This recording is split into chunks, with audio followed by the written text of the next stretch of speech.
Hey guys, Vertigo here. In this video I'm putting together a small cricket breeding setup to feed some of my invertebrates. I feed crickets to my praying mantises and scorpions, using various sizes from small to adult crickets. Buying crickets all the time can be very expensive and inconvenient, and sometimes the pet store will run out of stock of the smaller size crickets that I want.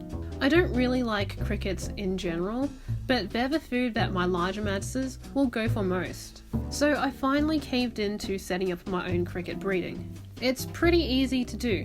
This isn't really a comprehensive guide, so I'm just showing you what I've done. I went to my local hardware store and picked up some containers to house the crickets in. I got 3 larger containers to put the older crickets in, and 1 smaller container to use as a hatchery. These containers cost me about 20 Aussie dollars, but this project would cost more depending on how big I wanted to go. This is a really small setup, so I'm not expecting significant yields, just enough to feed the small amount that I need.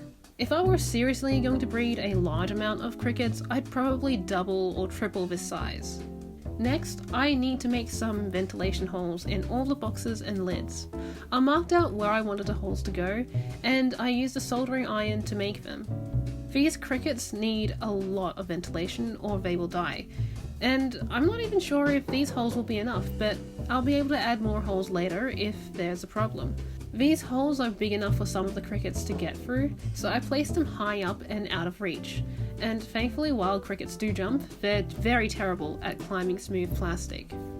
Once the holes have been made, the rest was pretty straightforward.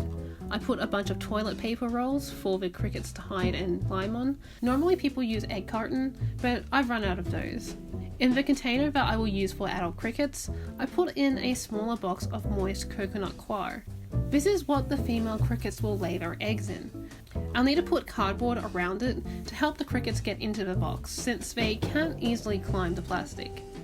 At this point, I move in the live crickets. Now, these crickets were ones that I bought from a pet store recently and kept together, so there's a mix of sizes and ages in here. The crickets will need some food and water, of course, and they eat a lot of different things, so this time they are getting some old fish food and carrots for moisture. At other times I like to use water-saving crystals for water, and I like to feed them other things like vegetable scraps, dog food, or fruit as well. But because I have a lot of old fish food from my years of fish keeping, I tend to feed this stuff pretty often. I realised that the smallest crickets needed a way to actually get out of the coconut coir box, so I put in some bits of cardboard to help them get out. The rest of the containers are set up in the same way, but without the coconut coir box. These containers will be used for growing out the younger generations of crickets, which won't be laying eggs yet. The smallest container is for incubating the eggs laid by the adult crickets.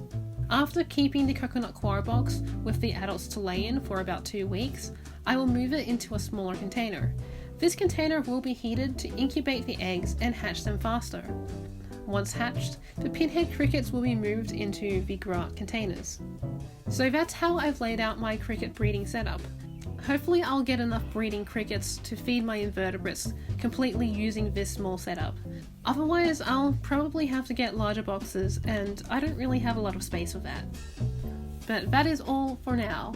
I hope that you've enjoyed this video, and if you did, you can subscribe to this channel for more aquatic or invertebrate content. Or you can follow one of my social media accounts for some neat photography. This has been Vertigo, and I will see you next time.